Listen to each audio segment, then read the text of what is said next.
Welcome to Thursday. You made it the day before spring break. So, congratulations. This is going to be our last reading until we come back on Monday, April 20th. And this is your reminder that these classes won't be here anymore. You're going to be in your new group classes and you're going to join your new group and accept your invites and the classroom join. Okay. So, for Thursdays, objectives as we focus on the questions on who is he and why is he important, as well as how does biographical text help us understand a person. Those are our questions of the week. And our objectives are I can explain important relationships between people, between events, and between ideas.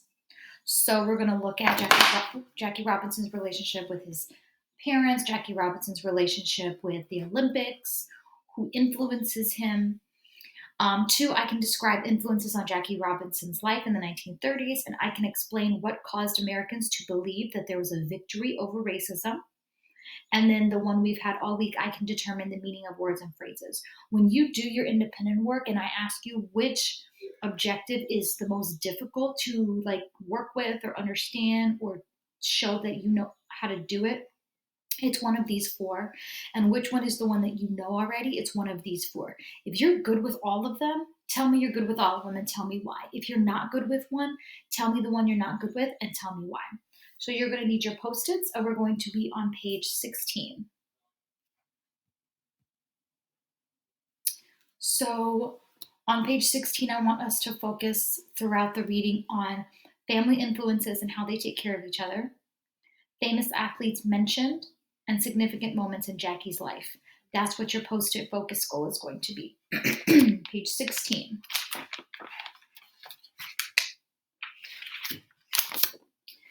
The glory of the Harlem Renaissance was short-lived. In 1929, it was replaced by a deep economic depression. Dad was in junior high at the time. He helped his family by taking odd jobs like delivering newspapers, cutting the neighbor's grass, and selling hot dogs during football games at Pasadena's Rose Bowl. And he endured the problems associated with being poor and fatherless. When he was a teenager, Dad and his friends formed the Pepper Street Gang. They didn't use drugs, drink alcohol, or start fights, but they did throw clumps of dirt at passing cars, swipe golf balls, and sell them back to the golfers and steal fruit from the local grocers. Several key factors helped my dad avoid serious trouble. This is a question in your independent work. The first and most important was his devotion to his mother and the values she worked hard to instill in him. The second was his love of the athletics. Most of Dad's energy went into playing sports. By 1935, he was a star high school football quarterback at Muir Tech, where he also played baseball, basketball, tennis, and he held records in track. Dad's older brothers were another big influence on him. He really looked up to Edgar, Frank, and Mac. Dad didn't always understand Edgar's odd behavior, but he admired his love of speed. Edgar's feats on roller skates and his bicycle were legendary. It was said Edgar could outrace the bus from Pasadena to Santa Monica, a 30-mile trip. Frank was my dad's favorite brother, but Mac became his idol. When Dad was 13, he watched with pride as Mac won a place on the U.S. Olympic track and field team. And he's here in the book. Pretty cool. So I could make a claim that the whole Robinson family was good with athletics and sports, and that right there could be a line of evidence that I pull or draw from the text. Mac went to Berlin, Germany for the 1936 Olympic Games, and Dad listened to all the track meets on the radio. The U.S. relay team, made up of African-American athletes Jesse Owens, Uncle Mac, Ralph Metcalfe, Johnny Woodruff, and Cornelius Johnson, won the gold medal. By the end of the Olympics, Owen had won 4 gold medals. Mac had won a silver in the 200-meter dash. The 1936 U.S. Olympic relay team's victory was more than a personal athletic triumph. The team won one for humanity. So Sharon is telling us this is somebody that influenced him. First, by just being a brother, something he wanted to emulate, going to the Olympics, and then he turns it to a more historical, monumental moment. The performances of my uncle and other African American athletes shattered Nazi leader Adolf Hitler's theory of racial superiority. The Nazis who rose to power in Germany in the 1930s believed that select white people known as Aryans were superior to all other races, including blacks and non-Aryan whites. German leader Hitler snubbed Jesse Owens by refusing to shake his hand at the Olympic medal awards ceremony. But Black America and freedom lovers everywhere celebrated the stunning victory over racism. One of your questions is going to be what made people think that this war against racism was ending? There's some evidence right there.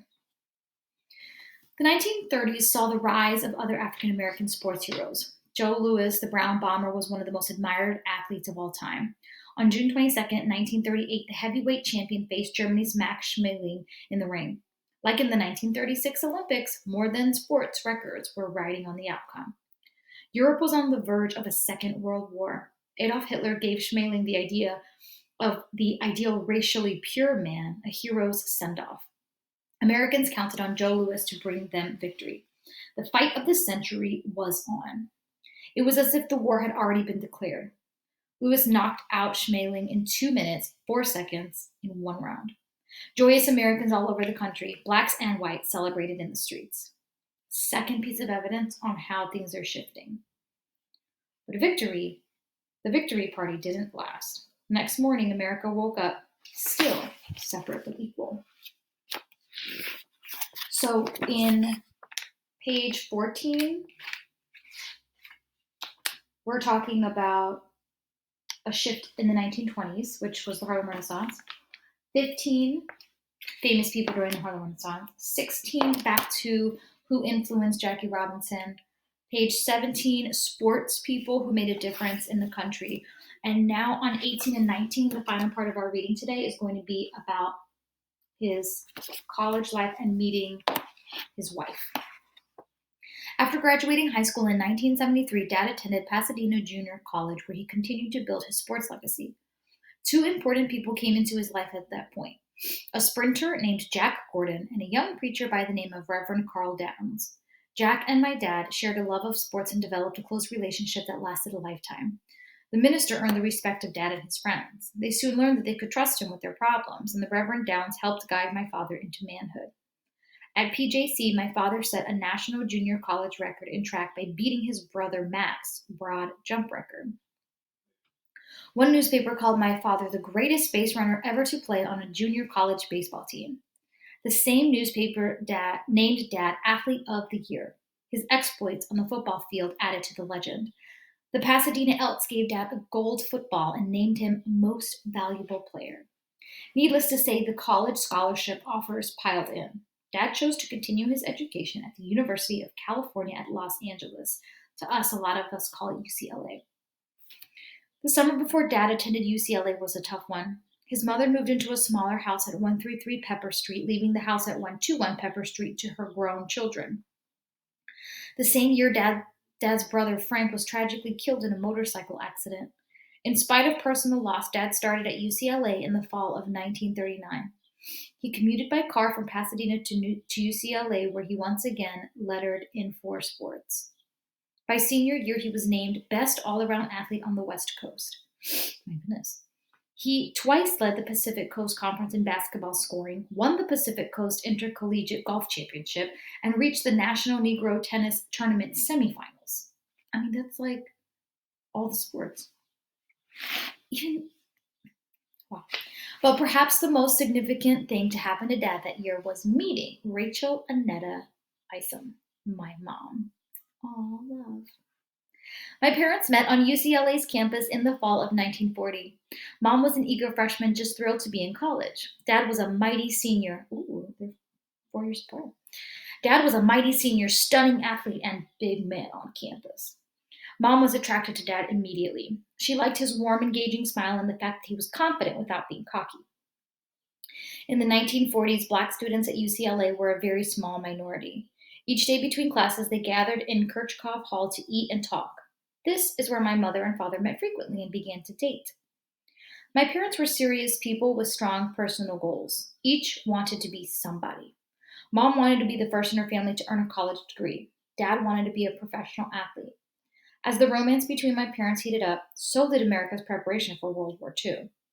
As African Americans protested against their exclusion from the growing defense industry, Dad proposed to my mom. Not long after, President Franklin Delano Roosevelt signed an executive order banning discrimination in all plants working on a national defense contracts. My father was drafted into the United States Army. It was still segregated.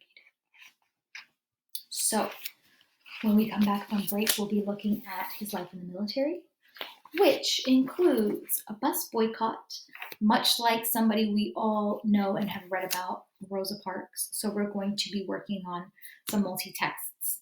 So you have completed your final reading before spring break. Congratulations. I hope you enjoyed, and make sure you were jotting the notes for your post-it.